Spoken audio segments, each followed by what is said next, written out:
नमस्कार, बहुत बहुत स्वागत है आपका एक बार फिर अपने खुद के YouTube चैनल पर जिसका नाम है चाचा के फैक्ट्स। मेरा नाम नितिन है और आज हम बात करेंगे भूत प्रेत आत्माओं के बारे में। थोड़ी सी लेकिन ज्यादा डरने की बात नहीं है, क्योंकि आज हम बात करेंगे भानगढ़ किले के बारे में, जो कि राजस्थान में है, जहां सूरज ढलते ही जाग जाती हैं आत्माएं। तो चलिए अब वीडियो को शुरू करते हैं और पहले जानते हैं थोड़ी सी कहानी भानगढ़ किले के बारे में।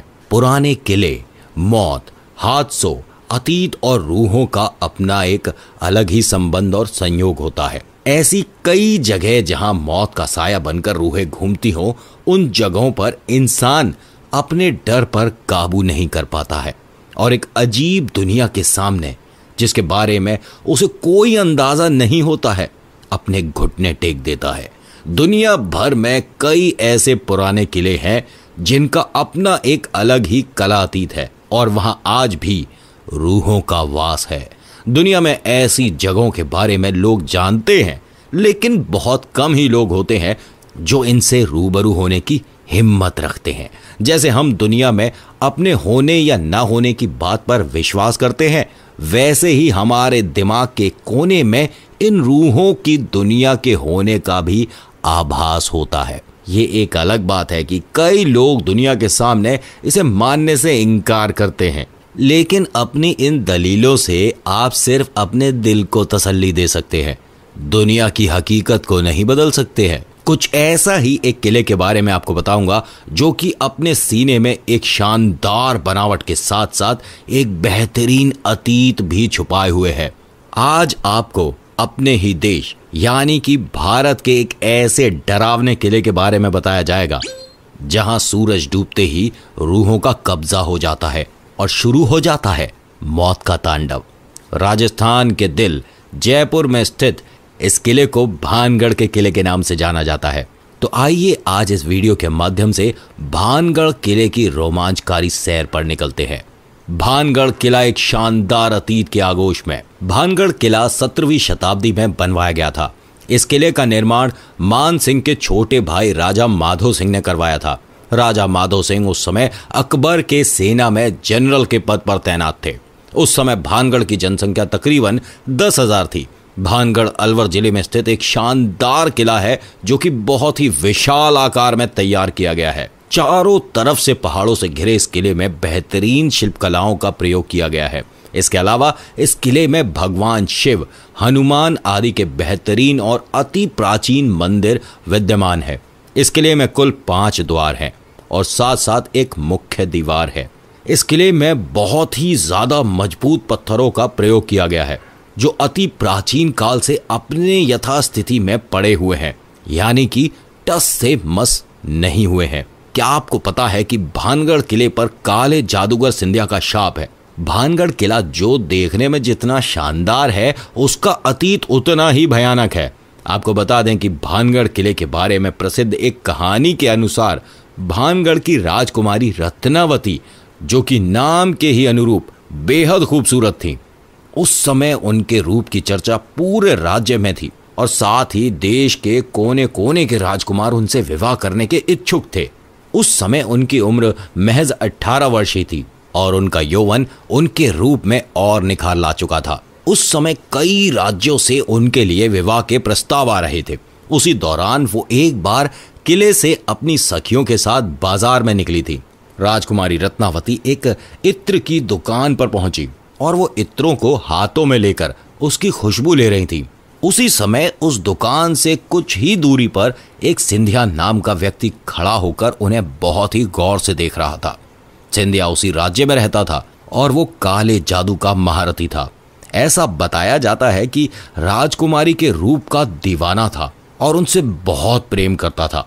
वो किसी भी तरह राजकुमारी को हासिल करना चाहता था, इसलिए उसने उस दुकान के पास आकर एक इत्र की बोतल, जिसे रानी पसंद कर रही थी, उसने उस बोतल पर काला जादू कर दिया, जो राजकुमारी के वशीकरण के लिए किया था। अगर आपको अभी तक वीडियो पसंद आ रही है तो प्लीज लाइक करिएगा और हाँ, चैनल को सब्सक्राइब जरूर करिएगा इसी तरह की रोचक बातें जानते रहने के लिए। अब जानते हैं क्या हुआ राजकुमारी रत्नावती के साथ। राजकुमारी रत्नावती ने उस इत्र की बोतल को उठाया, लेकिन उसे वहीं पास के एक पत्थर पर पटक दिया। पत्थर पर पटकते ही वो बोतल टूट गया और सारा इत्र उस पत्थर पर बिखर गया। इसके बाद से ही वो पत्थर फिसलते हुए उस तांत्रिक सिंधिया के पीछे चल पड़ा और तांत्रिक को कुचल दिया, जिससे उसकी मौके पर ही मौत हो गई। मरने से पहले तांत्रिक ने शाप दिया था कि इस किले में रहने वाले सभी लोग जल्द ही मर जाएंगे और वो दोबारा जन्म नहीं ले सकेंगे और ताउम्र उनकी आत्माएं इसी किले में भटकती रहेंगी। उस तांत्रिक के मौत के कुछ दिनों के बाद ही भानगढ़ और अजबगढ़ के बीच युद्ध हुआ, जिसमें किले में रहने वाले सारे लोग मारे गए। यहां तक कि राजकुमारी रत्नावती भी उस शाप से नहीं बच सकी और उनकी भी मौत हो गई। एक ही किले में एक साथ इतने बड़े कत्लेआम के बाद वहां मौत की चीखें गूंज गईं और आज भी उस किले में उनकी रूहें घूमती हैं। आपको बताएं कि किले में सूर्यास्त के बाद प्रवेश निषेध है। हाँ, फिलहाल इस किले की देखरेख भारत सरकार द्वारा की जाती है। किले के चारों तरफ आर्कियोलॉजिकल सर्वे ऑफ इंडिया यानी कि ASI की टीम मौजूद रहती है। ASI ने सख्त हिदायत दे रखा है कि सूर्यास्त के बाद इस इलाके में किसी भी व्यक्ति के रुकने के लिए मनाही है। इस किले में जो भी सूर्यास्त के बाद गया वो कभी वापस नहीं आया। कई बार लोगों को रूहों ने परेशान किया है और कुछ लोगों को अपने जान से हाथ धोना पड़ा है। इस ऐतिहासिक किले की यात्रा करने के लिए आप दिन में जाएं तो ज्यादा बेहतर है। अच्छा, आप कहेंगे इस किले में रूहों का कब्जा है या नहीं, इसका कोई प्रूफ है, कभी आपने किसी ने देखा है? तो एक बात बताता हूं, इस किले में कत्लेआम किए गए लोगों की रूहें आज भी भटकती हैं। एक बार तो भारतीय सरकार ने अर्धसैनिक बलों की एक टुकड़ी यहां लगाई थी ताकि इस बात की सच्चाई को जाना जा सके, लेकिन वो भी असफल रही। कई सैनिकों ने रूहों के इस इलाके में होने की पुष्टि की थी। इस किले में आज भी जब आप अकेले होंगे तो तलवारों के टकराने की आवाज और लोगों की चीख महसूस कर सकते हैं। इसके अलावा इस किले के भीतरी कमरों में महिलाओं के रोने या फिर चूड़ियों के खनकने की भी आवाजें साफ सुनी जा सकती हैं। किले के पिछले हिस्से में जहां एक छोटा सा दरवाजा है, उस दरवाजे के पास बहुत ही अंधेरा रहता है। कई बार वहां किसी के बात करने या एक विशेष प्रकार के गंध को महसूस किया गया है। वहीं किले में शाम के वक्त बहुत ही सन्नाटा रहता है और अचानक ही किसी के चीखने की भयानक आवाज इस किले में गूंज जाती है। अब ऐसी सारी बातें जानकर क्या आप भानगढ़ के किले में जाना पसंद करेंगे?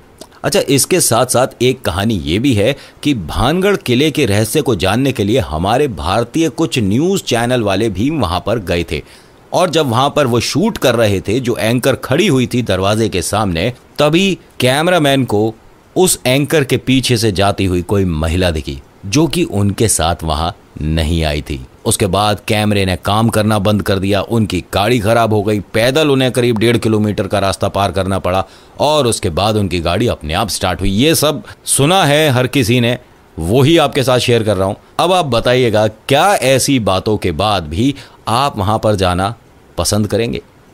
वो भी उस समय जब सरकार ने कहा हो कि इस समय आपको नहीं जाना। आज की वीडियो में इतना ही। मुलाकात करेंगे आपसे नेक्स्ट वीडियो में। वीडियो पसंद आती है तो लाइक करिए, अपने कोई विचार हैं तो शेयर करिए मेरे साथ कमेंट सेक्शन में, और इसी तरह की कमाल की बातें जानते रहने के लिए अपने इस चैनल को सब्सक्राइब जरूर करिएगा।